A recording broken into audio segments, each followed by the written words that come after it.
Good day, viewers. You are welcome. What do you think of this question? What comes to your mind first? Is this a differential equation or a functional equation? Let's hear the answer in the comment box. And after the answer has been spotted out, then how do you solve this problem? Let's drop the answer in the comment box as well. The question is f prime of x equals f of 1 minus f. And we have f of 0 as the boundary condition, which is 1 divided by 2. And what is f? Alright, so I'll be solving this problem step by step. Let's start from here. If you consider the solution, let's say we have f prime. This means, let me call it the f divided by the x. I want to make sure that everything is in terms of f. I'm supposed to use the y, the x, but I'm using f here to represent y. Then, by replacing that, we are going to have the f divided by the x equals f of 1 minus f. At this point, I'm going to use separation of variables. I'm taking all this under this, and I'm taking the x to other side. If this is divided by 1, then we have the f divided by f into bracket of 1 minus f equals the x divided by 1. Then the next is we are going to take the integral of both sides. But taking the integral of both sides here, there is no specific integration of f bracket 1 minus f. We have to resort this into partial fractions. Okay, so taking the integral of this, we have to resolve 1 divided by f into bracket of 1 minus f into partial fraction. And by resolving this, we are going to assume that we let f of 1 minus f to be equals a divided by f plus b divided by 1 minus f. Alright, then by finding the LCM here, the whole of this equals 1 equals to, the LCM is a, we multiply 1 minus f, and we have a bracket 1 minus f plus b multiplying f, that is bf. Then, since the LCM is f bracket 1 minus f, these cancel each other, and we have something of this form.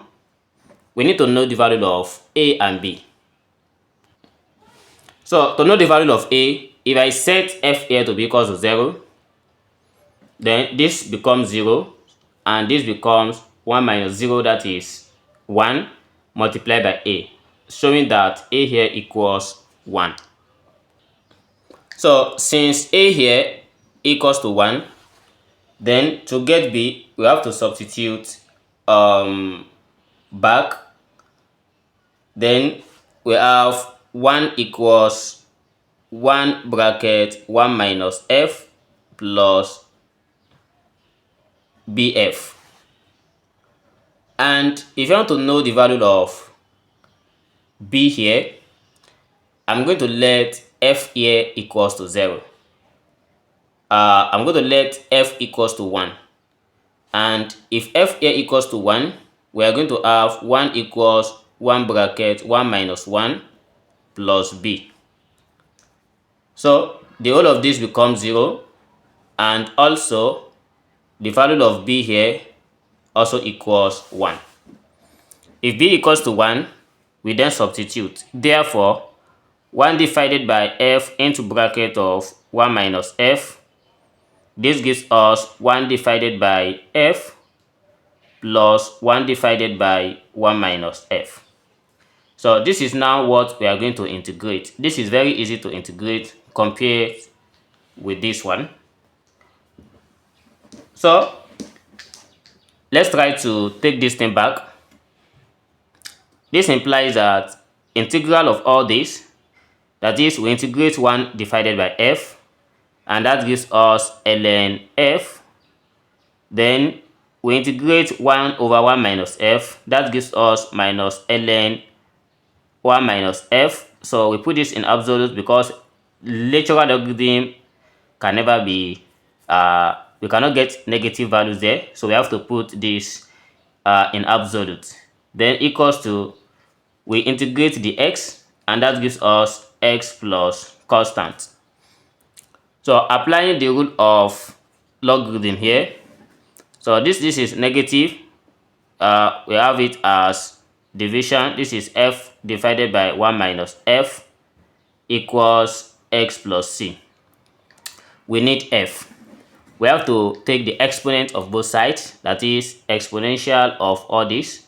This cancelled, and we have f divided by 1 minus f. We don't need absolute here again since this has been taken out, equals exponential of c multiplied by exponential x multiplied by exponential c.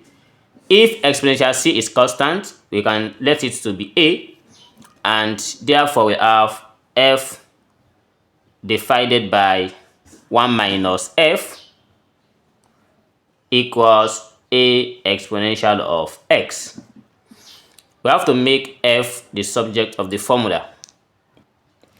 By making f the subject of the formula, we have f equals a exponential x into bracket of 1 minus f. And by expanding this out, we have our f here equals a exponential of x divided by 1 plus a exponential x. So this is what we are going to get. If this is what we have for f, but the condition says f of 0 equals 1 divided by 2. That is, if x equals to 0, then we have f of 0 as 1 divided by 2. F of 0 equals 1 over 2. And this f is still the same thing as f of x because it depends on x. So by substituting, we have 1 over 2 equals a exponential of 0 divided by 1 plus a exponential 0 equals, exponential 0 is 1, and this gives us a divided by 1 plus a. And after getting this, we are going to make a the subject of the formula. By making a the subject of the formula, we are going to have a equals 1. So if a equals to 1, we substitute back. So therefore, our f here is given as exponential of x divided by 1 plus exponential x. Another way we can write this is dividing 2 by exponential x. We have it as 1 over 1 plus exponential of minus x. This is another way we can write this. But there is still one more way on how we can write this. Can you guess? If you can guess it right, drop the answer in the comment box. I have something for you.